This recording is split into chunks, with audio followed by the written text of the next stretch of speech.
Hello, my friends out there in listening land. I hope you're having a wonderful day today. It's Trish Carr with another episode of Be Real, Get Real with Women's Prosperity Network. And I am excited, as always, to be here with you for the next 15 or 20 minutes to have a conversation with a real person, the real person behind the business. You know, so many of us, we do business at businesses, but the reality is we're doing business with people. I was even reminded of this yesterday. I was walking through the grocery store, and one of the gentlemen who works there at this grocery store that I go to probably 2 or 3 times a week, he was walking down the aisle and he said, "Hi, how are you?" And I looked at him and said, "Hey, Carrie, how are you?" And I was like, oh my God, I even know his name. Right? So I even know their names. And that's the truth. Once you know the names of the people, once you know who they are, I love going to that store because they're all real people. So remember, we do business with people. And that's what this podcast is about, is the real people behind the businesses. And today I'm very excited to have our very special guest because Judy Herman is a woman on a mission. She's on a mission to support people to keep their brains sharp. She's on a mission to reduce what's called cognitive decline. You know, there are almost 6.5 million Americans living with dementia. And every 65 seconds, one person in the US develops Alzheimer's disease. And ladies, twice as many women as men get Alzheimer's and suffer from dementia. So Judy wants to make sure that we stay sharp. Because what happens is, and we'll talk about this, but you know, you start forgetting things and it seems like, oh, it's just regular. Oh, we call it senior moments, but it may be a sign. So Judy wants to stop those senior moments before they happen. She wants to make sure that we keep our sharp brains and don't fall into that statistic of 6.5 million Americans. So Judy Herman, welcome to the show. I'm so happy that you could be with me this morning. Thank you so much. I'm so glad to be with you, Trish. It's always a delight to talk with you. Yes, same here, my friend, same here. So I know that you was motivated from your own mom. Is that right? Exactly right. I noticed that she was starting to have some trouble coming up with the word that she wanted to use. And she was always very particular about that. So it bothered her. Or she couldn't remember the name of the person that she'd had lunch with or the restaurant they ate at. And I was concerned because she was so anxious about it. And I decided to do what I could with her to help her gain her confidence back in her abilities. And I did this because my mom liked to play word games. She loved doing the jumble in the newspaper and word search puzzles. And I started working with her. And not only did she get better with a few tips and hints as to how strategies about the puzzles, but as I said, her confidence in her ability grew so that she was able to take on more. And one of the things that happens when you start being concerned about your ability is that you retreat. You don't want to try new things. You don't want to socialize with people. And that's the way you do keep your brain active. So my mission really is to get people to have that kind of confidence that they can do it. Yeah. And give it a try. Yeah, they can do it. And I too, I love doing the jumble, which I don't get anymore. So now I play games on my phone instead. But yeah, I love doing the games. But here's something that I heard that I don't know if you can speak to this. I heard that if you do the same game over and over, it actually doesn't cause your cognitive abilities to improve. Yeah, it becomes routine. That's why novelty is so important. Your brain responds when you do something different. And if you only do crossword puzzles, nothing against them, because crossword puzzles are great and you can learn. But if you just stay at that same level and don't challenge yourself, you're going to be very good at crossword puzzles. But what about the other areas of your brain, the things that Sudoku gets to, or the word search, or cryptogram? There are different types of puzzles that activate different areas of the brain. That's what you should try to be getting a variety of. Yeah. That's the key. And trying new things. If you don't like it, there's always more. There's So, always more. There's always more. yeah, I'm getting a little static again. I don't know what we I did to do. fix it earlier, but I'm getting a little static again. So I'm bear with us, people sorry. who are with us, because, yeah, I think it's gone now. So let's see. We'll see. Okay. So Whatever. It's maybe just, it's how oh, I'm facing. no. It's something with the Anyway, speaker. But try new anyway, things. Novelty is really key to keeping your brain active. And so you want to try different things. And and that's what I provide. I I provide. know it. I'm a member of your club, or your Keep Your Brain Healthy club. Uh-huh. And you send me the most fun. Like, okay, so, full disclosure, I don't read everything that I get.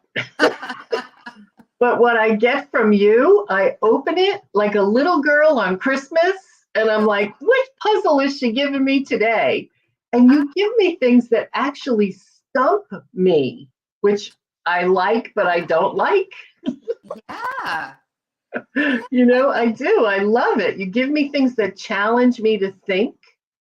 And I really, really, really enjoy being a member of your group. It's Thank you fantastic. so much. And that is something that is my pleasure, because it's my way of communicating with a larger audience and getting across some of the tips and tricks and topics that are so important, but always with a puzzle or two, always with some sort of game that will activate some of those skills that maybe we haven't used in a while. And that's what's fun.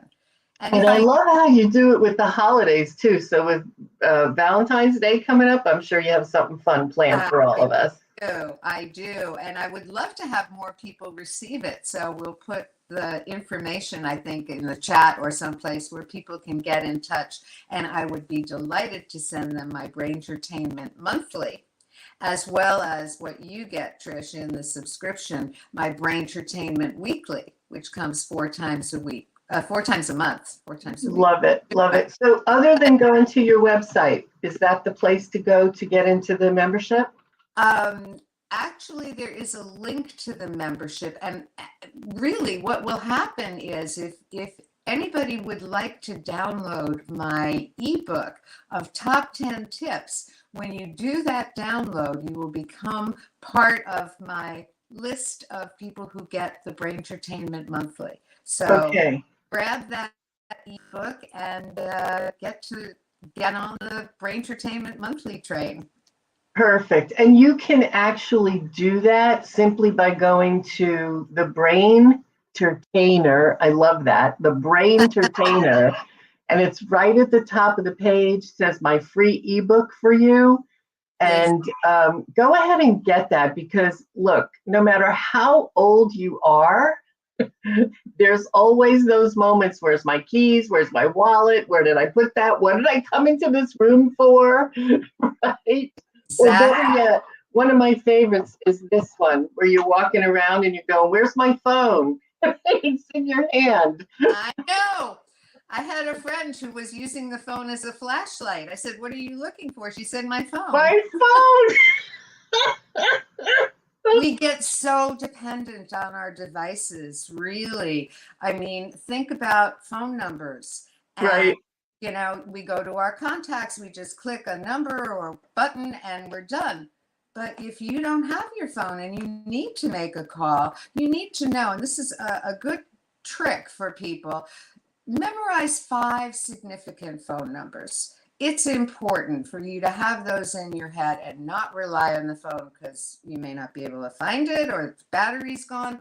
and then you're in trouble. So we used to be able to do that before we had all our devices. We remembered. I bet you can remember phone numbers from years and years ago.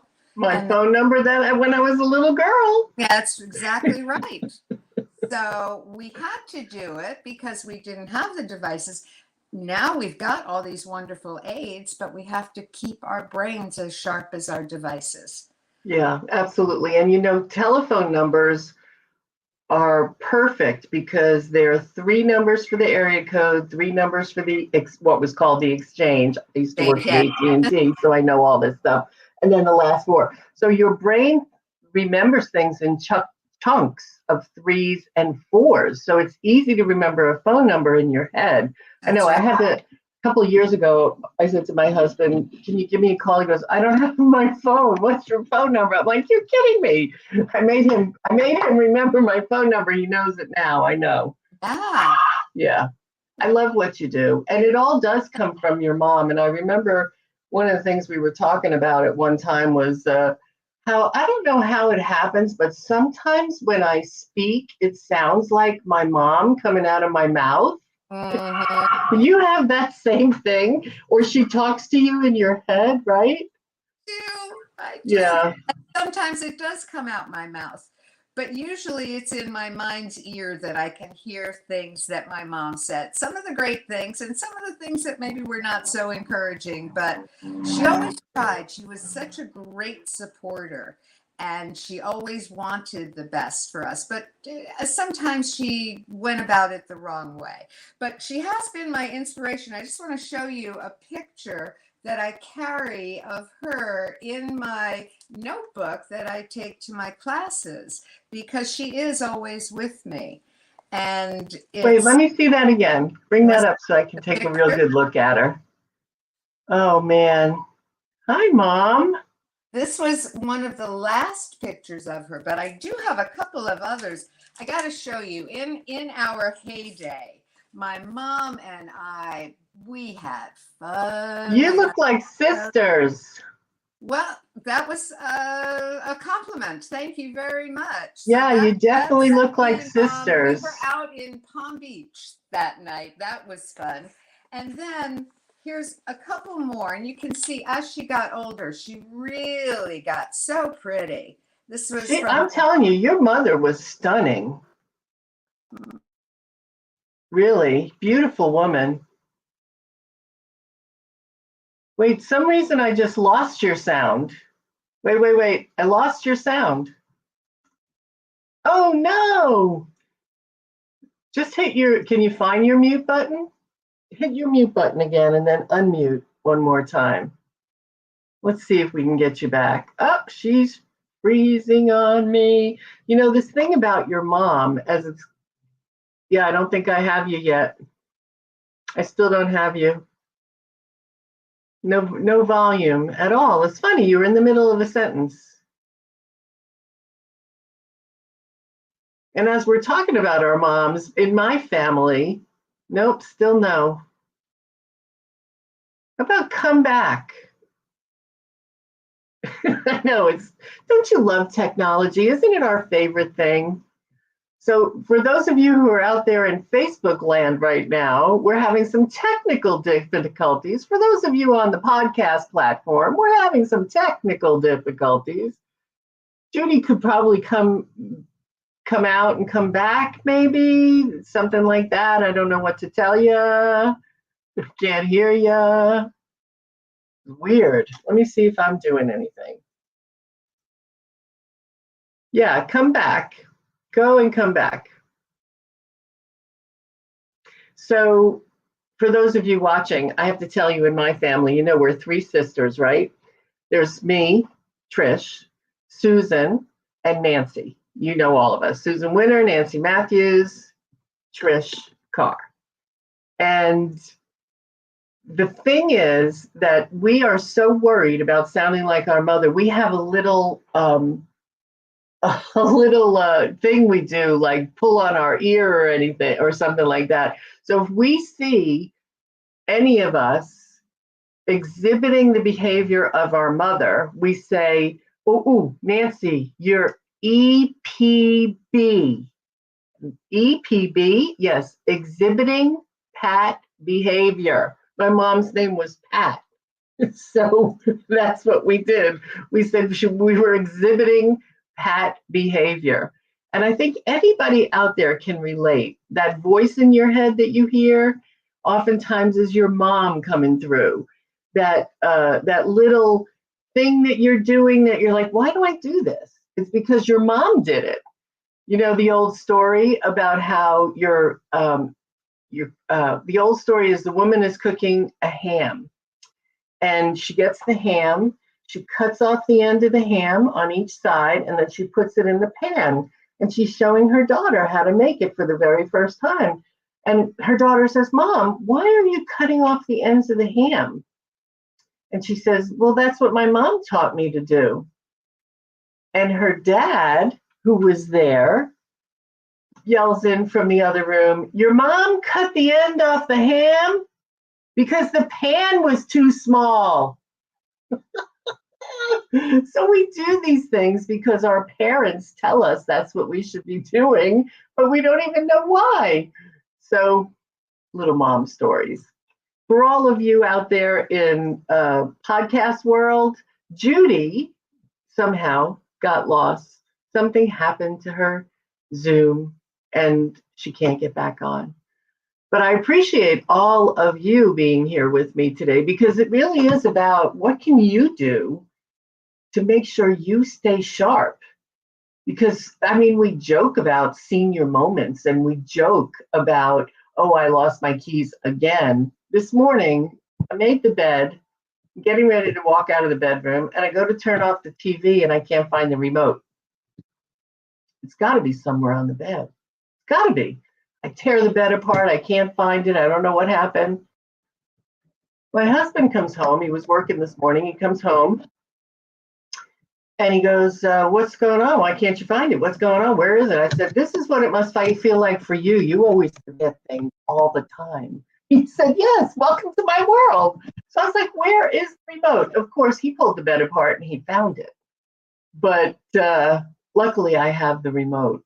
So ask yourself, what are you doing that can give you some brain help? And I really urge you to go to thebraintertainer.com. And at the Brain Entertainer, you'll be able to get your ebook from Judy, and you'll also be able to find out more about the membership that I'm in that I really love. And let's see, Judy, can I hear you now? I don't know. Can you hear me now? I can hear you now. Yay!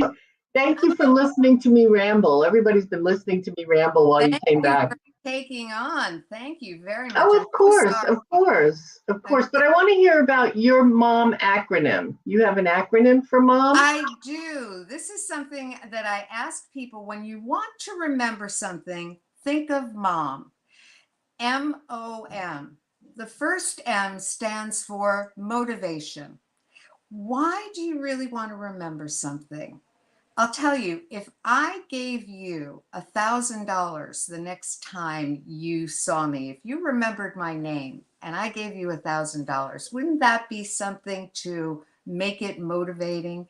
So I bet you would do everything you could to remember my name, including writing it on your hand, maybe. Judy Herman, Judy Herman, Judy Yes, Herman, there Judy you go. Herman. And I've got my checkbook.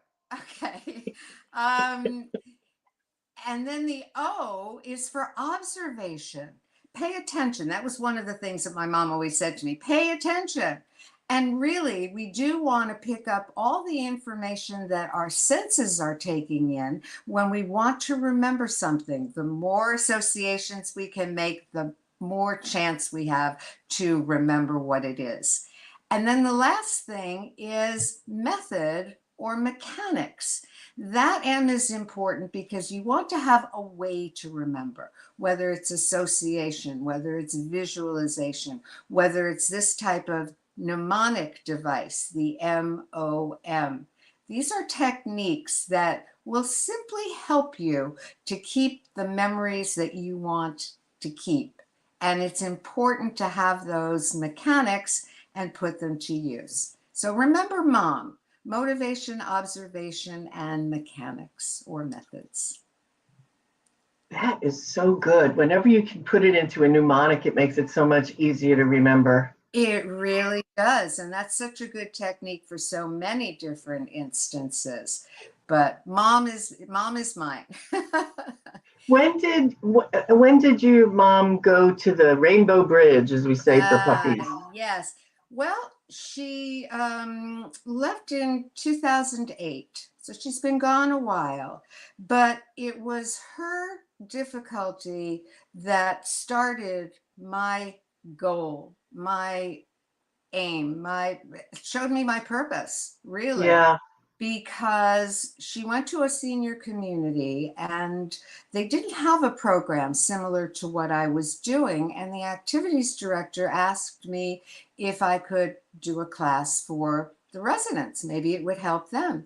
And I thought, well, okay, I had a degree in education. I can do a lesson plan. I'm comfortable in front of a group.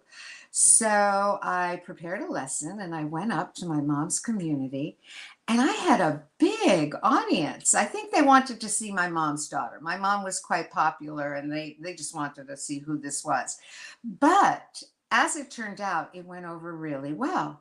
And my mom came up to me at the end and she said, "You were so good." She said, "Nobody fell asleep and nobody left." I thought, bingo, I can do this.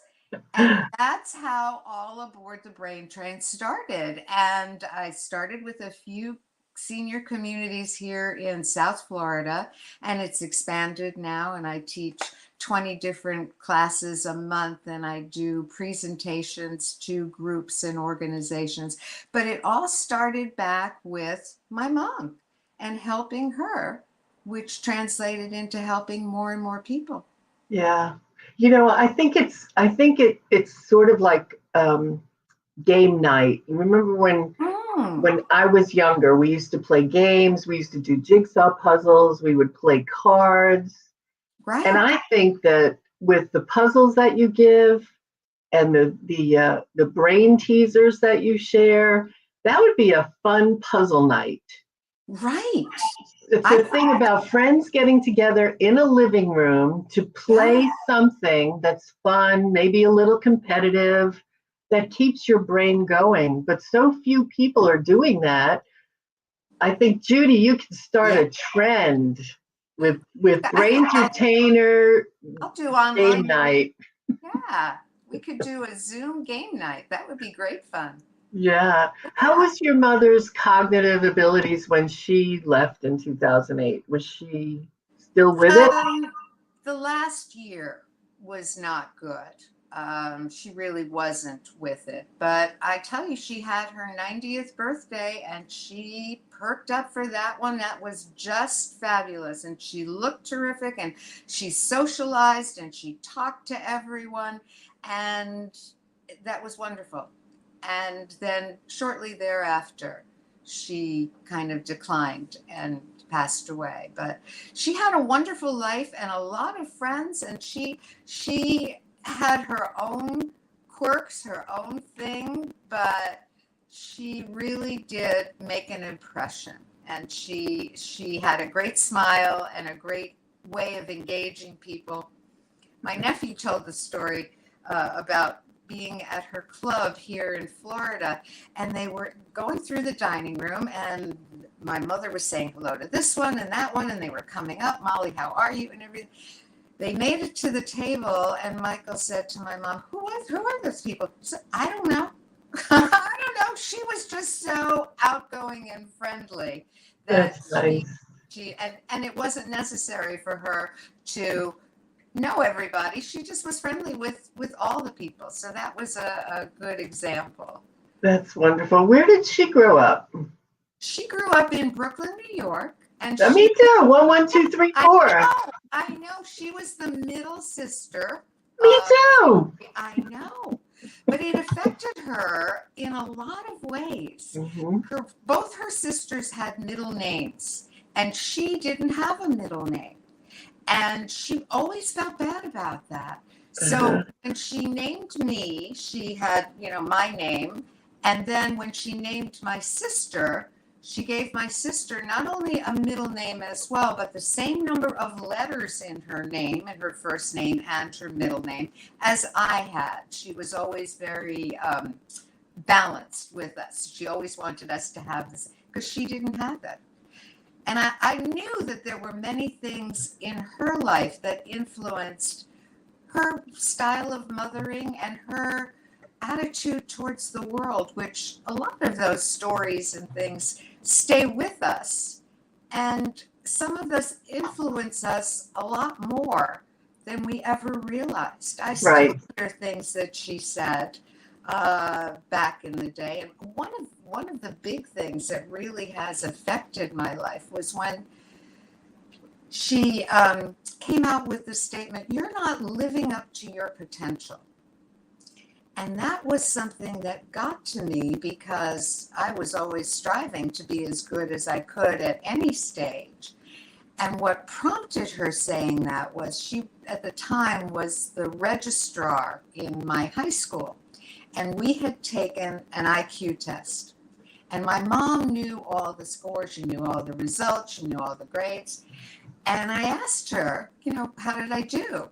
She said, "I can't tell you. You need a note from your guidance counselor." She was very by the rules. But in any case, she said, "I will tell you, you're not living up to your potential." And that has stuck with me in everything that I've done. So that is still a motivating factor for me to keep achieving and to someday reach my potential and make my mom proud.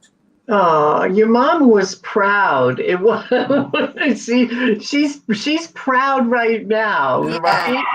And that motivator, that M, right, is telling you you're not living up to your potential. But you know what I always felt with my mom, that she was always going to say that because she always wanted me to reach higher.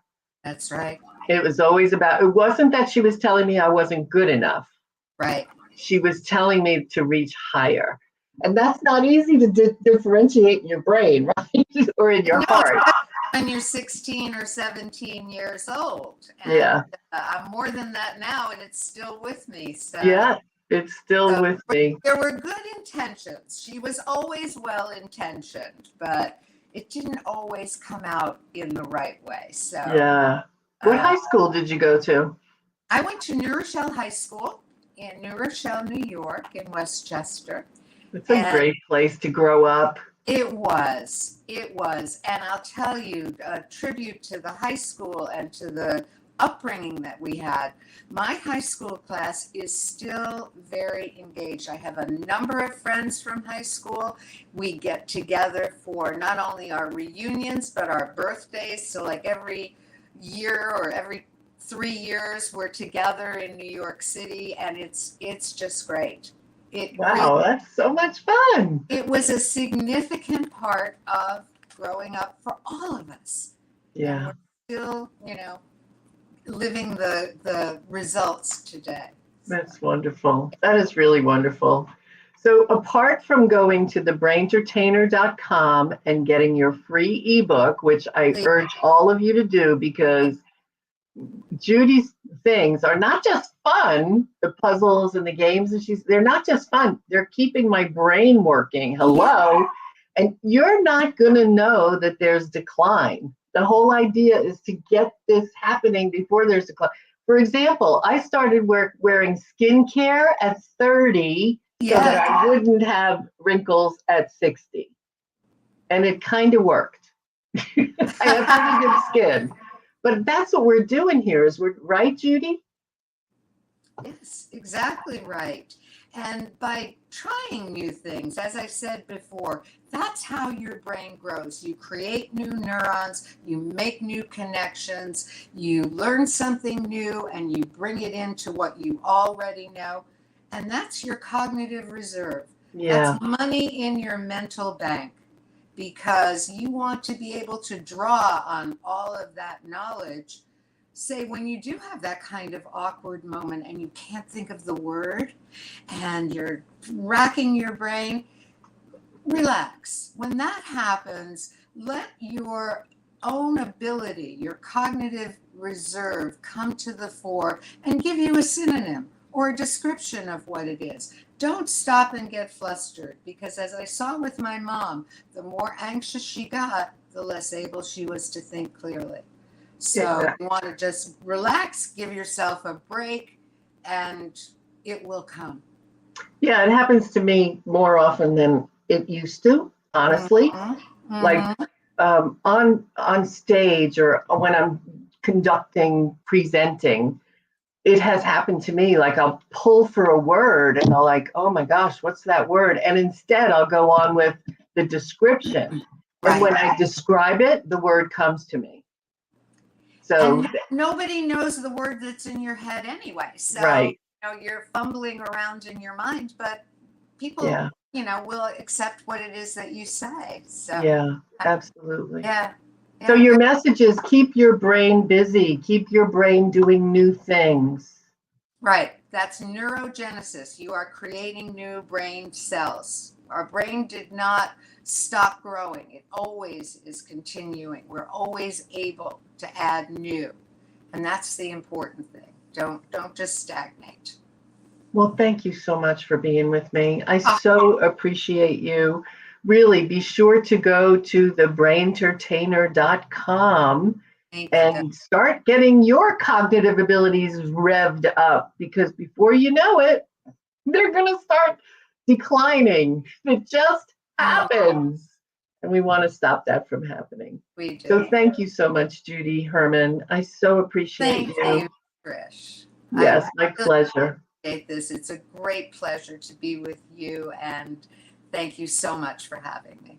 My pleasure, my friend. And you can meet many fantastic women like Judy at Women's Prosperity Network. So be sure, if you're not yet a member of Women's Prosperity Network, go to womensprosperityNetwork.com. You can join for free, and become a part of this community because, as we say, we may not have it all together, but together we have it all. So thank you so much, Judy. I appreciate you so much. Thank you, everyone, for being with us today and for bearing with us through our technical difficulties. Sorry about that. That's okay. Go out there, make it a fantastic day, and do something good for your brain today. Thank you, everyone. Thank you, Your Judy. mom. That's right. And remember your M.O.M. Bye, everybody.